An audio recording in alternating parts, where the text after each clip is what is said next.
কাপড় দিয়ে। আল্লাহর পর্দাগুলো আলো দিয়ে তৈরি, নূরের পর্দা, পর্দাটাই আলো। এজন্য সাহাবারা জিজ্ঞেস করেছিলেন, ইয়া রাসূলুল্লাহ হাল রাআইতা রাব্বাক, আপনি কি মেরাজের রাতে আপনার রবকে দেখেছিলেন? রাসূল সাল্লাল্লাহু আলাইহি ওয়াসাল্লাম বলেছিলেন, নূরুন আন্না আরাহু, উনি তো নূর, আলোর পর্দা, চোখ ঝলসে যাওয়ার মতো অবস্থা, আমি কিভাবে দেখবো? তার মানে সরাসরি দেখেননি। আল্লাহ তাআলার সাথে সিক্রেট মিটিং হয়েছিল, কনভারসেশন হয়েছিল, কথাবার্তা হয়েছিল। তার উপরে হচ্ছে আরশ, ওই আরশের ছায়ার নিচে কিয়ামতের ময়দানে আল্লাহ তাআলা 7 শ্রেণীর ব্যক্তিকে স্থান দিবেন। কয় শ্রেণীর? 7 শ্রেণীর ব্যক্তিকে স্থান দিবেন, যে দিনটা হবে 50,000 সানাহ মিম্মা তা'উদ্দুন, 50,000 বছরের সমান একটা দিন, কিয়ামতের দিন। 50,000 বছর মানুষগুলো সব হয়রান হয়ে যাবে। ইহশারুন নাসু ইয়াউমাল কিয়ামাতি হুফাতান উরাতান মুশাতান গুরলা।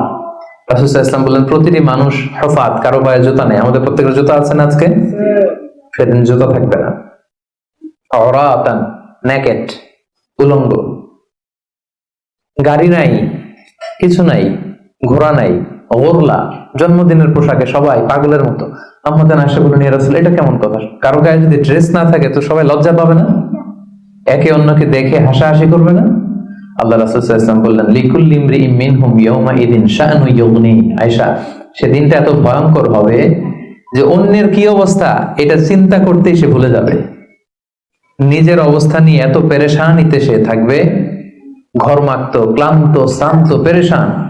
সূর্যটা একেবারে মাথার কাছে চলে আসবে, সূর্যের তাপে মাথার মগজগুলো গলে নাকের ছিদ্র, কানের ছিদ্র দিয়ে বেয়ে বেয়ে পড়বে, জিহ্বাটা কুকুরের মতো বেরিয়ে আসবে সামনের দিকে। মানুষ হাঁপাতে থাকবে, দৌড়াতে থাকবে, ক্লান্ত শ্রান্ত, কেউ কাউকে চেনে না। ইয়াউমা ইয়াফিরুল মারউ মিন আখিহি ওয়া উম্মিহি ওয়া আবিহি ওয়া সাহিবাতিহি ওয়া বানিহি। ভাই ভাইকে চিনবে না, পরিচয় দিবে না। মা ছেলেকে দেখে পরিচয় দিবে না, বন্ধু বন্ধুকে দেখে পরিচয় দিবে না, সবাই ইয়া নাফসি ইয়া নাফসি।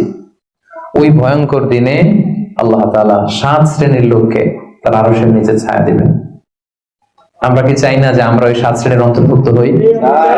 আমরা আল্লাহ তাআলার কাছে কামনা করি আমরাও যেন সেই 7 শ্রেণীর অন্তর্ভুক্ত হয়ে সে ভয়ঙ্কর দিনে আল্লাহ তাআলার আরশের নিচে ছায়া পেতে পারি।